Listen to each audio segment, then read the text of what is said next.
Jina la Yesu ni ngome imara. Na sasa kwa sababu ya nyakati, wacha tukaangalia kitabu ya Timotheo wa pili mstari wa 3 ndio tuone hizi ni nyakati gani.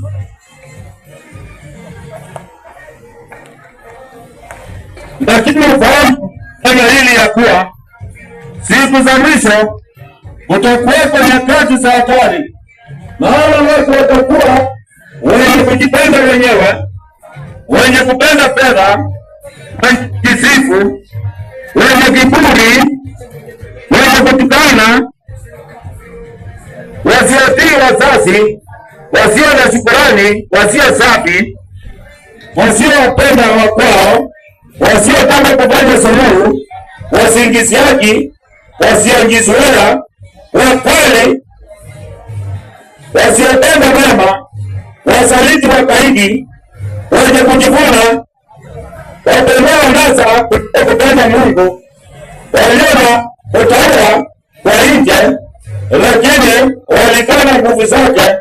Hawa nao kujiepusha nao, kwa maana katika hao wamewale wajiingizao katika nyumba za watu na kuchukua mateka wanawake wajinga wenye mizigo ya dhambi, waliochukuliwa na tamaa za kila namna, wakijifunza siku zote ili wasiweze kabisa kufikia ujuzi wa kweli.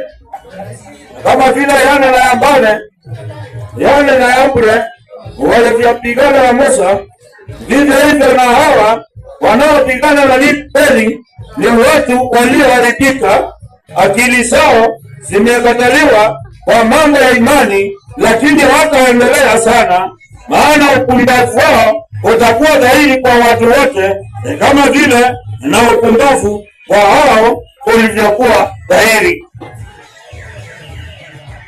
Hii inatueleza nini? Siku za mwisho. Nataka ufahamu hili ya kuwa siku za mwisho kutakuweko na nyakati za hatari. Nyakati za hatari ni kama gani? Saa hii tuko hapa, magonjwa mengi yameachiliwa ulimwenguni ambayo ni hatari, yanaweza kuua mwanadamu wakati wowote, lakini mwanadamu hajui. Saa hii ni wakati wa hatari ambapo wanadamu wametengenezea wengine wa vyakula ya chemical ambaye ukiikula sana itakuletea madhara. Saa hii ni wakati wa hatari ambao ukimwi umetawala dunia hii, na kwa sababu ya hatari ya ukimwi watu wengi wataangamia, hasa vijana, kwa sababu ya kukosa hekima. Hizi siku za mwisho ni wakati wa hatari, sababu nchi na zingine zitainukiana na kupigana, na ukiwa pale ndani utapata maumivu pale. Wakipigana wananchi wetu watakufa kwa sababu ya hatari ya vita. Kama ukiangalia nchi kama nchi ya Gaza, wananchi wetu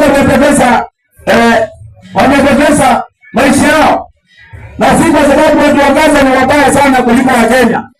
Hata wewe Mkenya, nataka nikwambie, hata vile unaona Gaza ama Ukraine, hata hii nchi ya Kenya inaweza kuwa na kuna hiyo. Utafuta mahali pa kufanyia biashara ukose. Kama si Yesu, hii nchi ya Kenya inaweza kukaa hata baya kuliko Gaza. Utafuta mahali hata kuabudu hiyo dini yako ukose. Hii nchi ya Kenya inaweza kuwa na maradhi mabaya hata kuliko ile ya ukimwi na corona. Hiyo hata kukula huwezi kukula, kwa sababu kila mahali utaona misongo ya watu wameanguka na wamekufa. Hii ni wakati wa hatari ambao watu wengi wamekataa ushauri wa kiroho. Mtu anataka ajishauri afanye vile anataka. Ni wakati wa hatari ambazo pombe hatari zinauzwa hapa duniani. Ni wakati wa hatari kwa sababu madawa ya kulevya inauzwa hapa duniani. Ni wakati hatari kwa sababu madawa ya kupanga risasi, wanawake hawataki kuzaa saa hii, wanataka wakae bila watoto, wanakuta madawa ili wasizeeke wakizaa, na hiyo madawa baadaye inawaletea kansa, kwa sababu mahali wanatengenezwa hawajui ni wapi. Mwathirika, nataka nikwambie, ni wakati wa hatari. Dini ambazo shetani zimekuja hapa duniani, dini ambazo zinatafuta damu ya wanadamu. Wewe ukiingia kule unafikiria unaenda kuabudu Yesu, unaenda kusacrifice mtoto wako. Saa hii dini hizo kama Freemason inaitwa secret society, na watu wengi wanaenda kuabudu huko na watu wanaabudu nini? Na wapili wetu mnaoona hapa ambao wanaitwa majina makubwa, hao ni washirika wa Freemason International, lakini hamjui mabisho kuleta wa Kenya wote wale mnajua wakubwa wako na majina makubwa ya mabisho. Jioni ikifika ukienda pale Freemason pale Nyerere Avenue utawapata hapo wakiabudu Satani. Viongozi wote hao mnapenda, mnasema mnawapenda sana. Hao viongozi wote na wanasiasa wengi ni watu wa Freemason. Ukienda pale utawapata wametoa mapua wakirukaruka usiku wakiabudu Shetani. Na kwa sababu ni siku za hatari, wanadamu hawataki kujua. Wanasema kile kitampata kimpate. Na ukipatikana tena unaanza kupiga nduru, unaanza kulia. Unaanza kutafuta wahubiri wako wapi? Mtu alitoka Kanjeni akakuja hapa akaniambia anatafuta mganga.